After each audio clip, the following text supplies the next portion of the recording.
Hello and welcome. Looking forward to another week here for WEF Weekly. We're building up and we are getting into the big weeks here now at the centre of the season. Week 5 means the 5-star Fidelity Grand Prix. So for the jumpers, it's a big week, but there's also plenty going on for the hunters as well. Dressage, as we know, has been in full flow. We are very much down the river and well into the season of another fantastic year of the Winter Equestrian Festival.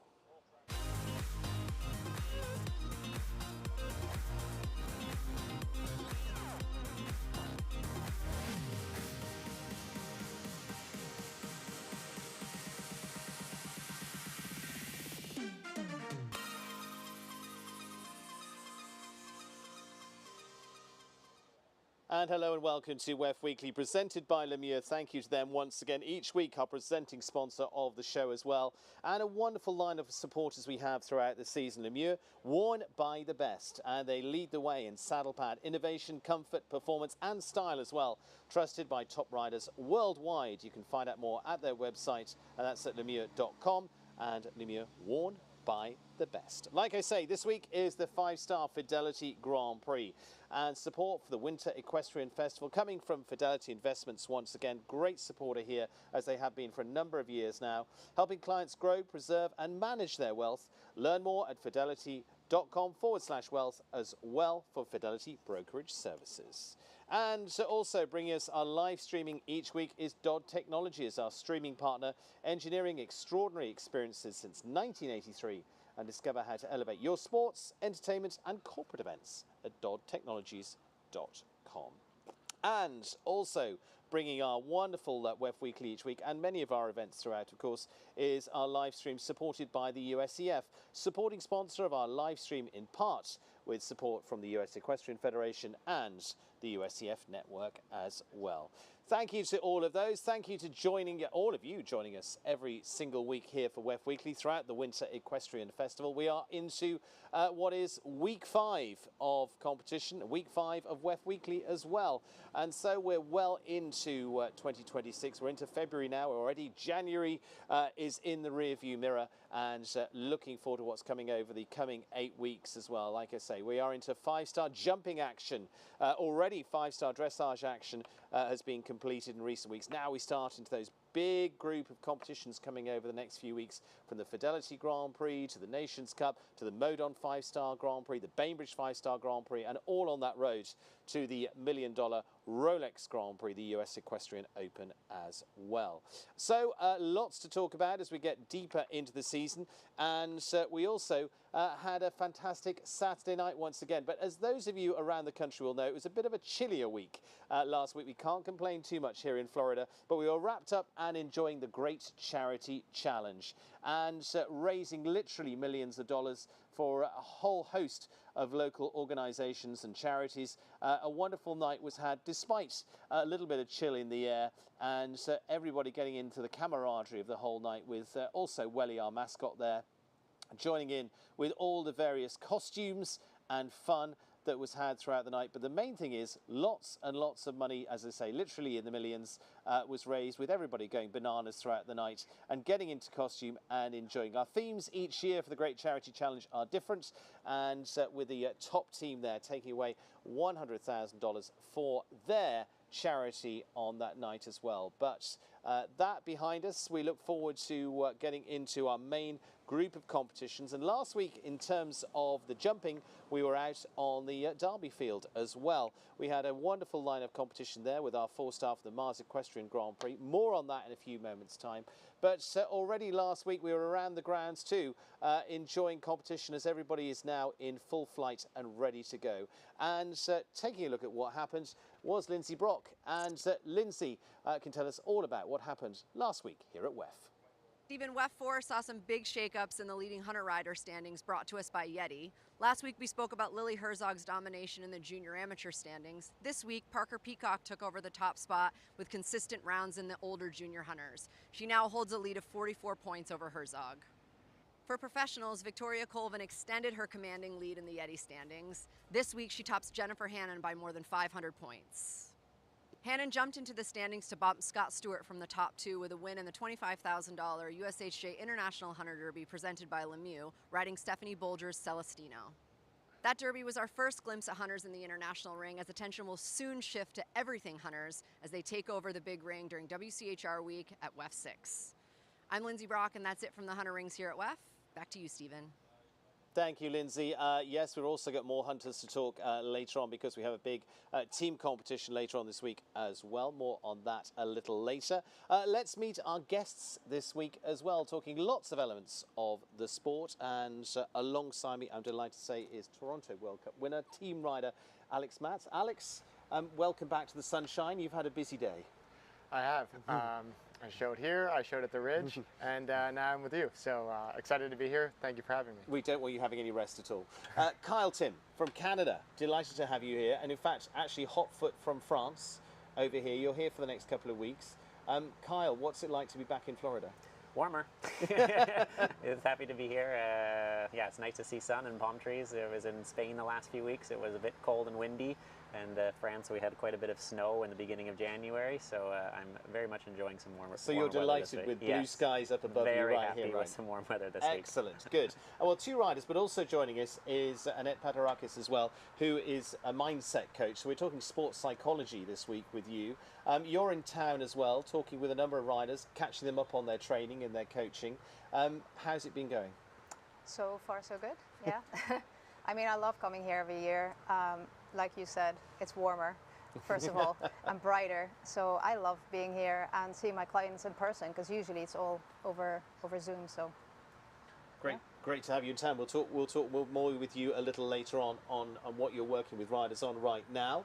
We're going to take a little look at what has been the highlights of last week as well, because we were, as I say, out on the field with a fantastic lineup of what took place. Not only the Great Charity Challenge, but also we are throughout the week on the field for that four-star Mars Equestrian Week. Wins for the likes of Natalie Dean and Mr. Boombastic. It was a week, unfortunately, where we were getting the coats out and wrapped up on the field as well, but loving it out on the turf there as well. Bertram Allen in fine form as well, with Conquest de Rigo into our Mars four-star Grand Prix as well, going very close there.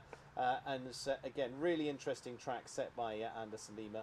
And the Irishman, who has already set several wins out there, was pipped by another Irishman, with Shane Sweetnam and Corianne van Klapschoot coming out as our winners of that Mars Equestrian four-star Grand Prix as well. And the horse has been in amazing form last year, went very close in Devon and a whole host of other big competitions.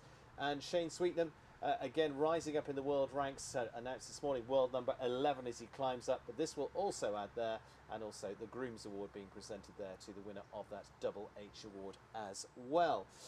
So that a little of last week. Also last week, Ben Mayer was in fine form too, but we're going to take a look at the Grand Prix first. Alex, you were here out on the field. You were in the two-star last week, moving it up this week. Shane Sweetnam, you've watched a lot of. We're going to have a little look at his round as well with Corianne.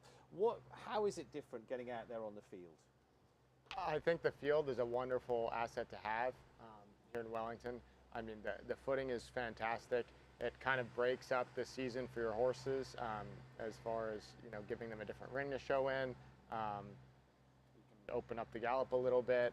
I mean, I think it's a wonderful thing to have in a 12-week circuit to sort of break things up. Give it a little bit of a difference. To say we're going to have a look at Shane's winning round there as well. It was a winning week for Ben Mayer with 2 wins for him too. Let's take a look at Shane first. You're talking there, Alex, about being able to open up. I mean, this is a great example of this, but this is riding at a new level. Yeah, I mean, Shane's an unbelievable rider. He's been developing this horse for, I think, a little over a year now. Seems like a very careful horse with a lot of ability, and Shane's the master of bringing a horse along and having the confidence in the horse and in that relationship now to go at the course like this. Totally, and I think what makes really great riders special is that the horses have confidence in them, so they're able to ask whatever they need of the horse, and they respond because they trust their rider. And so clearly Shane has that going for him, and you see the result. Nice win on the cards for Shane Sweetnam last week. Like I say, it was also 2 wins as well outside of the Grand Prix for British rider Ben Mayer, up as the world number 3 right now. And so Ben, 2 wins for him with running for Jane Clark with Ginger Blue, which was the horse he's ridden to win big Grand Prix before now, including in Paris. But again, Alex, I mean, he's a rider you would watch. You watch his position, you watch his style. What do you take away from watching Ben? I think you can learn something from watching Ben flat, watching him show. I mean, I asked him today, you know, what he was doing flatting a horse. I mean, he's an unbelievable rider with so much experience. He's won a lot with Ginger Blue, and you know, he's another one that I think anybody who's aspiring to be better at riding can look to and try to emulate. Yeah, lovely to see some well-established partnerships out there as well. So Ben Mayer, 2 wins for him as he moves up in the rankings. New rankings out this week, which was interesting as well for the world ranking. Scott Brash moving to world number 1, Kent Farrington number 2. Ben moves up to 3. We've got 6 of the world's top 10 kicking around WEF this week. Plus, we've got a few from the world's top 20. So it's going to be strong, Alex. You would think so. I mean, it's the first 5-star week here. It's a big week. I know Kent probably wants to win again and reclaim his win from last year. But it'll definitely be competitive, and look, it makes us all better. That's why we want to be here. Well, we're talking Kent and team. We're going to take a little look at some of the names from this week. And Kyle, let's bring you in here as well. Some of the names that are going to be competing, like you say, it was Kent Farrington that won the Grand Prix here last year with Greyer. But when we look at who we've got, let's take a look at Kent in fine form. And again, an unbelievable year last year for him. He won 2 Grand Prix here. Kyle, when you watch this pair going, they don't hold back. No, it's unbelievable. Gray is arguably the best horse in the world, and Kent is arguably one of the best rider in the world. So together, and it's a consistent partnership. They know each other. Okay, everyone needs a little bit of luck on the day, but definitely the pendulum is always swinging in his way with that horse and that rider. And Gray was out competing in the classes today, so we're going to assume she's going for the Grand Prix this week. Yeah, I saw her warming up today, and I was also, like Alex said, you know, watching a little bit. Wow, I was warming up. How is this? And yeah, it's very interesting to watch Kent and that horse. They have a very special relationship, and how much he asks of her and when he asks it and how much she gives and how much she plays. And it's it's a model of real horsemanship, I think, because she's a strong character, this mare. Well, let's have a look at a few of those that might be big contenders this week, because bearing in mind we have the Olympic champion here, we have the European champion here, we've got Christian Kukuk, the Olympic champion, European champion now in Richie Vogel. Lily Keenan's been on amazing form as well. We've got a little bit of those. But Alex, coming in here this week, it's noticeable people have been working towards this week. For sure. You know, I think you're going to see people on their best horses this week. That hasn't maybe happened for everyone yet, but this is a very important week, and you know, everybody wants to win the class Saturday night, so you're going to see the best riders on their best horses. Yeah, we're going to say you're going to see a little bit of Christian and Richie and Lily here this week. Kyle, from your point of view, we're not just talking those Canadians in form right now. Erin Ballard's also done some winning. We've got you back in town. yeah, for sure. There's some good Canadians. I think all of us are working a little bit towards other goals also this year. I haven't spoken with a lot of them, particularly who's planning to come in a bit early, a bit late, which horses they're planning to use. But for sure, Canadians are strong in Wellington. It's an important place for us, and we're happy to be there. Let's reflect on some of your rounds here, because this is a little with Candar Mail. You've also got Casino Calvin as arguably which way you go with your top horses. I'll let you answer that question, not me. What are your thoughts coming in this year now after good experience last? Yeah, they're different. I think with good point of having a couple of good horses that you kind of try and play them to your strengths, you know. We're trying not to get too ambitious. Last year the season went quite long for us. We didn't stop jumping till middle of December. So my Florida is starting a little bit lighter, I think, than maybe some others who had a bit of a break through December. So we're using this week as still a get-going week. I think some other people, like Alex said, they're coming in full force this week. So yeah, I think different horses, different strengths, different goals this year. And at the moment, I can't really tell you which horses are going to do what. We're kind of waiting to let them tell us a little bit. Okay, I was going to ask you what your plan is, but I think you just answered that question. Yeah. I'm not a big planner. I try to let the horses tell us a little bit where they want to go and what they want to do, and then that seems to always form a plan from there. I find otherwise I wrap my head around 10 plans in a row, and I'm sure our mind coach here is going to give me a problem I'm with going that. to ask her about that in a second. And then I change it 3 times over, and I just frustrate myself. So I've learned to be a bit more patient and let the horses tell us where they want to go. And you've got some fantastic horses in there from the Rain family as well. Of course, the extended family that you have, if you like, with Nina Malave in there as well. Yeah. How that's feeling? Yeah, unbelievable. It's really fun to come here to Wellington with the Rain family, Cassidy, Nina, Tara, Mark. You know, that's really it's a family thing, and you really feel part of the family when you're here. Nina obviously is on unbelievable form and is a great partner to have in the stable, partner in crime, I could say. And Cassidy also, you know, we get along great. It's a very unique, this sport is a very individual sport, and to have a team like that, that you can play with, joke with, compete with, and makes you want to be better, I think is something really special. And I think me in particular, I feel very lucky to have that, because I enjoy team, I like team, and it's an individual sport. So to be able to take advantage of that and have the people around, I feel very lucky for that. And I'm going to actually throw that across to you. How much does that come into your discussions with riders? Very much so. So I really resonated with what you just said, and I love hearing that, you know, when you dare to allow your horses to actually to tell you. I don't know if we heard that a lot 10 years ago, you know. Nowadays, I think we're a lot more listening to our horses. And I really believe that that is what brings success, you know, that it's a two-way street. And from all the top riders that I've interviewed, that's really the common thread that I'm hearing is if you really want to be consistent, then listening to your horses is such a critical element. And based on what Kyle's saying, you know, a little bit of a slower start here. How have you worked with clients? How have you worked, and how do riders keep their mind sort of set on it? When if you've finished in December, you've had 6 weeks sort of coming away from top competition. What do you do to get the gears going again? I think first of all, what's really important is that you allow yourself also to have the time if you feel that that's what you and your horses need, instead of feeling that you have to be part of that treadmill because everybody else does it and otherwise you're not going to get there. Sometimes people feel like they're going to get behind if they don't compete every single week. But what is happening more and more is that we dare to trust more.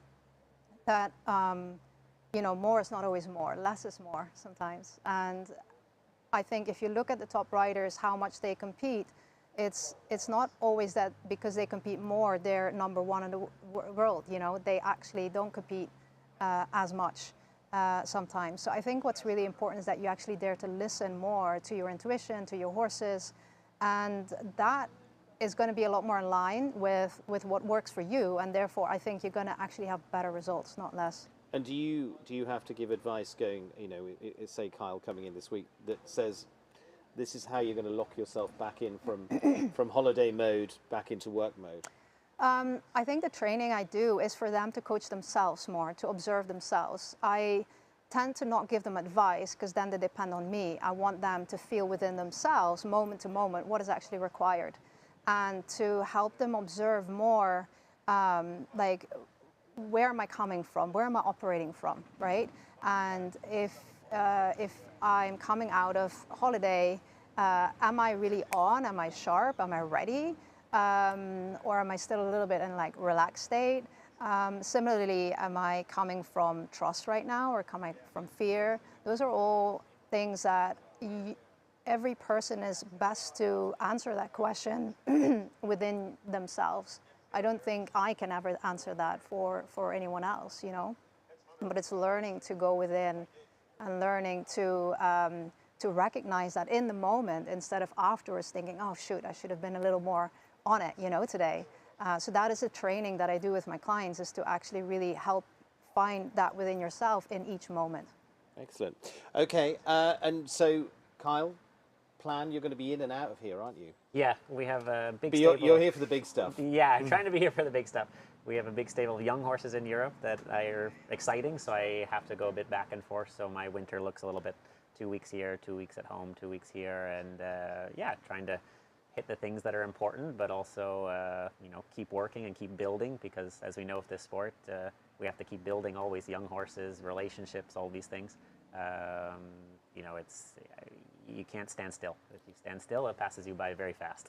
And last year you won the Canadian National Championship as well at Toronto. You've both had big wins at Toronto. Yeah. His jump off was faster than mine. I don't know if that's true. Great comparison.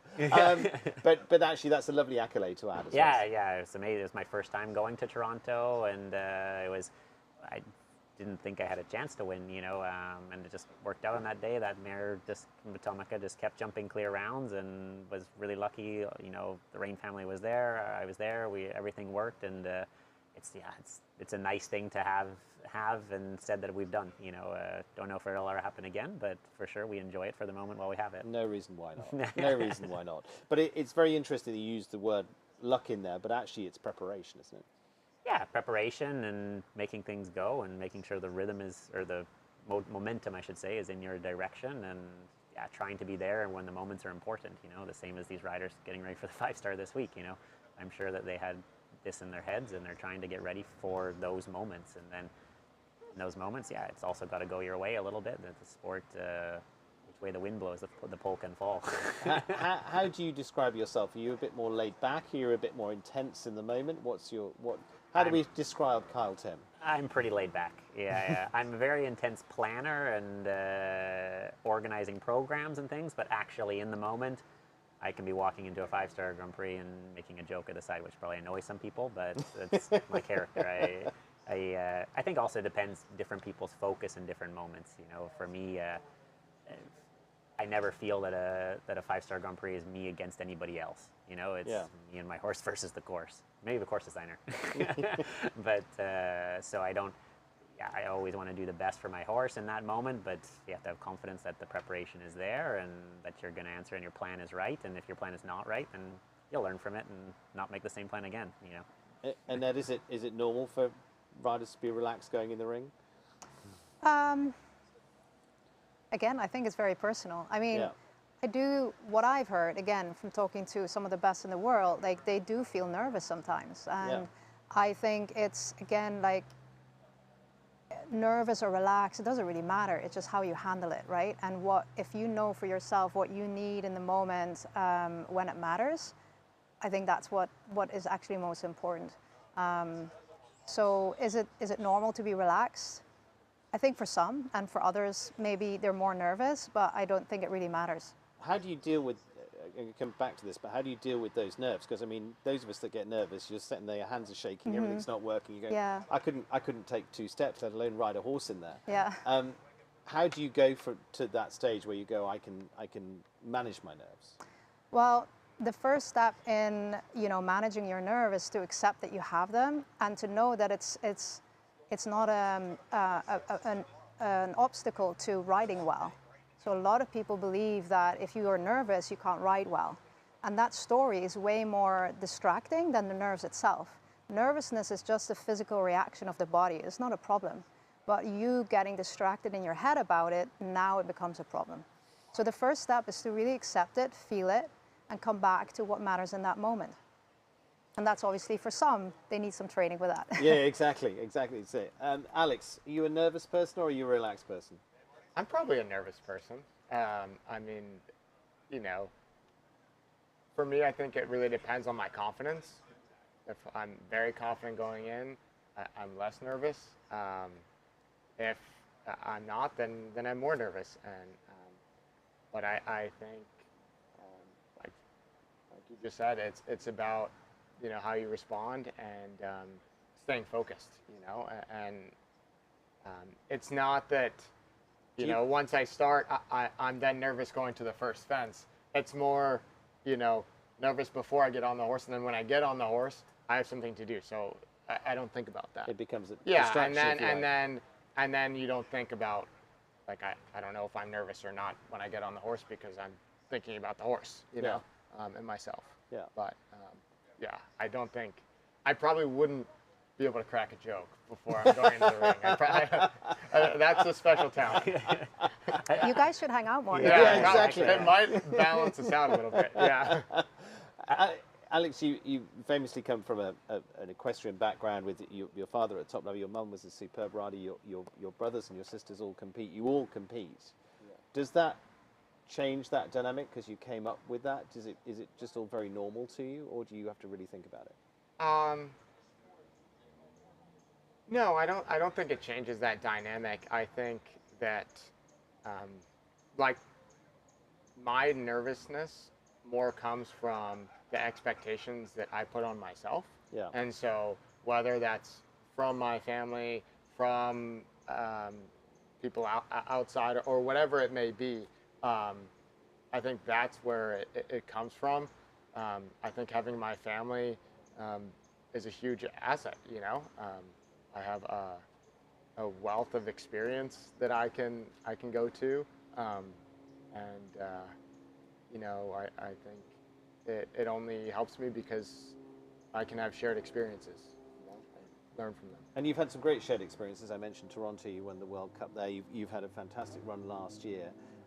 Remind me a little of last year because it was a big year for you. Yeah, I had a lot of success with my partner Cashew, and then I have a very good stallion named Ikigai. Junior Cannon jumped well last year also. Yeah. So, you know, I had a lot of horses step up for me, and I got to compete on a couple Nations Cups for my first time at some really special shows, which obviously was really special to me. So, you know, but there's a lot more that I'd like to accomplish, and I think I can do a lot of things better. So it's just trying to get a little better every day. What's the plan to say? I mean, taking Ikigai in there. I mean, you were second in Barcelona in the Grand Prix. You were on the Nations Cup in Dublin. Those I assume are a couple of the special shows we talk about. Yeah, those were great experiences. You know, he's a very good horse, and I hope I can win a couple classes with him this year and do a little bit better. But you know, we'll just keep working hard every day, and hopefully that happens. What's he like? He is very chill. He would probably crack a lot of jokes. He might go to sleep. He might go to sleep. Yeah. Of horses. Yeah. Yeah. He will not care about anything Saturday night. I mean, he just loves his food and hanging out. But he's got an amazing disposition. I mean, he also knows when he gets in the ring what his job is. He's ultra talented, and I'm lucky to have him. In terms of going into, say, Saturday night this week, how are we feeling about it all?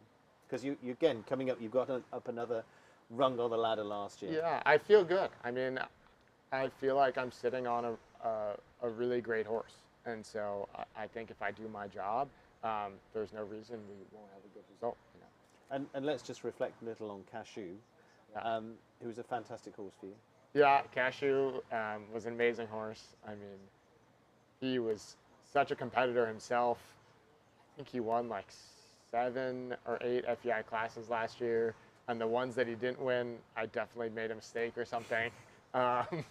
Because he's just, you know, so careful, so fast. I definitely won't have another one like him, but I hope I have some other good ones. And he's enjoying his time now. Yeah, he's in the snow, just hanging out. He thought it was a good deal until it wasn't. Yeah, he just gets turned out for like 8 hours during the day and then comes in at night. So he's kind of pampered still, but he deserves it. So. Excellent. A mere 8 hours. It's fine. Yeah. Yeah, that's lovely. That's great. That's Yeah. exactly what retirement is supposed to be Exactly. about. Yeah. We didn't throw him to the wolves with all the other retired horses. So he's still, you It's know. a break-in time. Yeah. Annette, coming to you, let's talk Saturday night from your end of things, because you've been working with riders like Luis Larrazabal, who's been winning and winning here. A number of riders have said to me the difference in their mental approach has increased their wins. How does that happen? Great question. Well, you said it earlier. I think when you observed Shane Sweetnam, it's like if the horse trusts the rider, you know, you're able to leave out that stride, for example. And if you deep down are not really trusting yourself, it's hard to follow your plan or to really take out that stride or go for it. and to also really dare to listen to the horse. There is always that part that wants to control, maybe by overthinking or overdoing, and so going deeper in getting to know all parts of yourself, not just the ones you like, ultimately has a big impact on your results as well. And within that, actually, most importantly, the connection with your horse. So, for example, with LeMieux, what really made a big difference for him was when getting to know himself better and then connecting that to actually getting to know his horses better, and just going a little deeper with not only telling the horses what to do, not that he was just doing that, but really listening at a deeper level. So I always say you can only connect with a horse at the level that you're willing to connect with yourself. If you're very critical towards yourself, for example, that's gonna come out. And so yeah, being able to do that inner work always has an impact on your life and your results. And how does that work? Does that, it's not so much sitting in a dark room and say, think about yourself for the next half hour. I assume that's a lot of you exploring with them your inner traits. Yeah, indeed, it's asking certain questions, but it's also learning to actually at times to sit with yourself. And now that sounds maybe a little odd, but actually feeling rather than thinking, because we're so well trained in thinking, aren't we?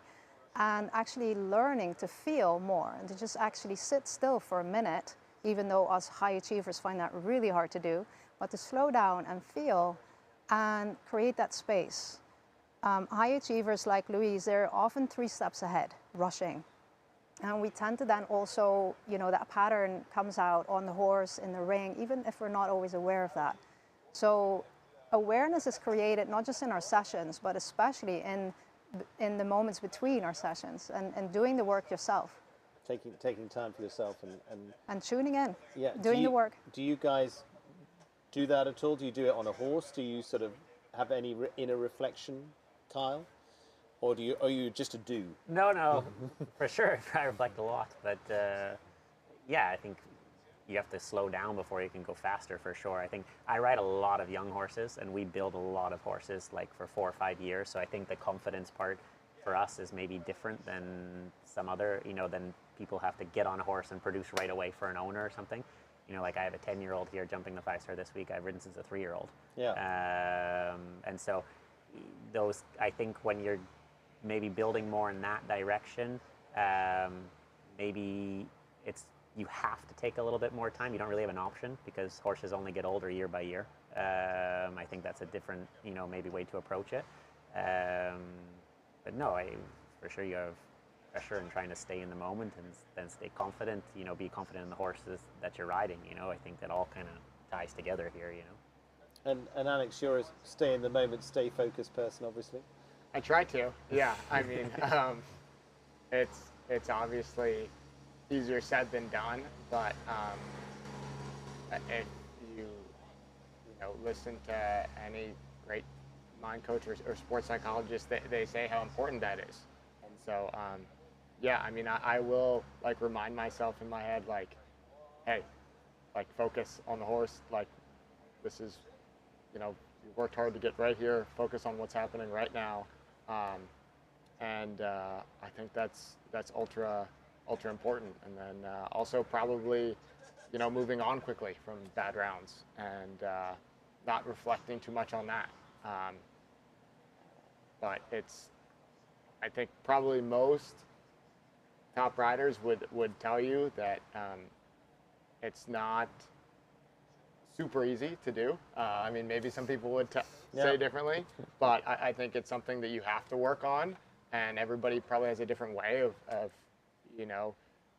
convincing themselves of whatever they need, to have confidence, to feel relaxed. But it's a constant sort of battle, I think, with any athlete to get focused and stay calm and execute the job that you have at hand. So getting into the right mindset, how many seconds are you winning by on Saturday night? I don't care if it can be 1/100th of a millisecond, as long as I'm the fastest. How are you feeling about it? I feel good. I mean, like I said, you know, I have a very good horse. We've got the experience now. There's somebody's got to win. There's no reason why I can't win. So, No, exactly. You know. He might have something to say about that. Yeah, that's fine. I mean, if we're first and second, that's fine. great. I'm not even sure I'm jumping Saturday night yet. I'm still letting the horses choose what they're going to do. But that's what I like, is the Yeah. fact you're looking at this week and going, right, we've got to go through each stage. You've got a different mindset to the week. Yeah, going, yeah. Okay, I've got to look at the week and go, let's see how the qualifier goes. Let's see how it all goes, and go from there, step by step. Yeah, for sure. And the horses had a bit of time off. Maybe, you know, it's also, we had cold weather last week, hot weather this week. Maybe I'm going to jump tomorrow and the horse will be totally empty. Maybe I'll think he needs another smaller class for fitness. Maybe he jumps amazing, but then on Friday I feel him a bit stiff. You know, where I'm at with the stage of my horses just now at the beginning of this tour, it's really important to take time, listen, you know, and analyze a bit. You know, make a bit of plan and then be willing to adjust the plan, because there's big goals this year, you know, for a lot of riders. Yeah, absolutely. World Championships, Yeah. the end of seasons here, and much to come. Annette, who really stands out for you looking at Saturday night with people like Kent Farrington, of who's got such a strong mindset? Because I take someone like Kent as an example, just so focused on what they're doing. Incredibly focused and committed, right? They leave no stone unturned, and yeah, that is what it takes to be not only the best in the world, but to be consistent. And yeah, an incredibly strong mindset. From what I can see, Kent is still one of those riders that I have not yet managed to interview. I say yet, I'm working on it. No, but I mean, like you said, at the end of the day, anyone can win. And that's the beauty of this sport, right? That anyone can win. And it comes down to that belief in yourself also, that, you know, why not me? And at the same time being detached from the outcome and saying, you know, I don't have to win, but I know I can. You know you can. Everybody, good luck. 40 riders are going to be heading out there on Saturday night as well. We've got lots coming up this week. And just a reminder as well that on Friday, we also bring hunters back into the main international arena as well, because we have our $100,000 hunt team stake benefiting the Neil Hirsch Boys and Girls of Wellington as well. So that's going to be a team event coming up between actually they team up as a relay with professionals, amateurs and juniors as well on Saturday night. So that's going to be lots of fun and raises lots of money as well. So that's a great event on that too. So looking forward to that on Friday night. And like I say, Saturday night, you can join us for the Fidelity Grand Prix as well. And reminder, of course, once we get into the 5-star Grand Prix as well, where you're following our coverage, we will be here with a pre-show for the Grand Prix as well. So we'll be here earlier than the Grand Prix starting, probably around 6:20, something like that, to bring you. And I've got a very good lineup of riders coming on there, including Laura Kraut. That's going to be at 6 o'clock. There we go, just confirm that one. 6 o'clock on Saturday night. We've got Laura Kraut coming on there, Skylar Riley, and also Sean Crooks to come and preview competition that is taking place on Saturday night as well. So make sure you join us for that. Let's remind you of a few of the leaderboards of who's doing well here at WEF this year. Natalie Dean, as we saw last week, is at the top of the Leading Lady Rider Awards, ahead of Lily Keenan and Erin Ballard, our top 3 there so far. But again, big week here, could see some changes there too, thanks to Martha. And leading international rider was Lily Keenan last week. So now Shane Sweetnam has gone to the top, just squeaked ahead. But again, lots of money on the line this week as well. Could very much put that in a big swing too. Lily Keenan in second, Bertram Allen top 3 right now. Fourth place for Erin Ballard, who sits again amongst that group. And let's take a look at the Don Little Masters, who's the top. Same again. Good stuff. Well done. Camille's still at the top on 52 points ahead of Blythe Masters and Philip Steinkraus as well for the top 3. And then our concluding group of those for our leaderboards as well. Let's take a look at the Hermes series. Last week was won by Ben Mayer, but it is Lily Keenan leading spot there on 103 ahead of Cian O'Connor, and then Erin Ballard and McLean Ward as equal third place right now too. So those are some of our leaderboards of what's going on into what has been happening, and good luck to them. And as I say, we've got Hunter action coming up for you this week as well on Friday night. But let's remind you what's coming up this week for all the big classes as well, including tomorrow, we bring you the $116,000 Grand Prix qualifier, but also dressage is in action on this week as well. So let's remind you too of how that is going to work. Thursday takes us to the Grand Prix qualifier. That's the Grand Prix qualifier for either the Grand Prix Special or the Freestyle. The Freestyle taking place on Friday night, as is traditional with dressage here too. Saturday sees them into the Grand Prix Special over at Global as well, at the wonderful facility there. And as I say, jumping-wise, tomorrow afternoon we're into the Adequan WEF Challenge Cup as well. Friday sees us into the Bainbridge Speed class. That's also a qualifier for the Grand Prix as well. Top 10 to come from that. So lots on the line there. And then later on into the week for our Hunter team competition on Friday night. Then we switch things back again. $500,000 Fidelity Investments Grand Prix on Saturday. Sunday takes us into the MS 150 and also the concluding of the Chrome Horse Tequila 2-star with the Grand Prix there as well. That is lots and lots coming up for you this week. And again, you can stay in touch with us. You can email our team and me direct on wefweekly@wellingtoninternational.com. Please tell us about what you want to hear about, who you want to hear from, and tell us what you've been up to. I'd love to see some videos of when you're competing as well, wherever you are around the country as well. And you and your horses, send those to us too. We'd love to see those, and we'll feature them on the show too in the coming weeks too. So it remains for me to say thank you very much to all three of you for joining me here. Annette, good luck. Thank you. Behind the scenes with our team this week. You were an accomplished rider yourself, but you're now behind the scenes. Which Not is... nearly as these guys. But good luck with that. And your job is looking after Lemon at the end of the show as well. Lemon's with us throughout. There we go. In a new outfit once again, Lemon LeMieux. And to Kyle, good luck to you. Lemon is staying with us. I'm afraid we're going to leave you with your horses, which are fantastic. Thank you. But looking forward to seeing, as you say, we're going to see how the week plays out. Yeah. But you're going to be looking for Nations Cup. You're going to be back in and out of here at Wellington. Exactly. We have in and out through the season, trying to hit the important moments. Excellent. Alex, good luck for Saturday night. Fingers crossed. Big qualifier tomorrow. Let's get that out of the way. There we go. And speed on. What are we using this week? What are the horses? I have Ikigai for the qualifier and the Grand Prix, hopefully. And then I have an exciting young horse in the second classes, Claramo. Excellent. Good. Good luck. Good luck to everyone this week. Enjoy this week. It's a big week here in Wellington. We're into 5-star jumping action. Dressage is underway. Hunters are coming back to the international ring as well. It feels like we're getting that mid-season feel. The mid-season vibe is definitely upon us here at Wellington International. Join us for all the action. Thank you for joining us this week on WEF Weekly. We'll see you soon.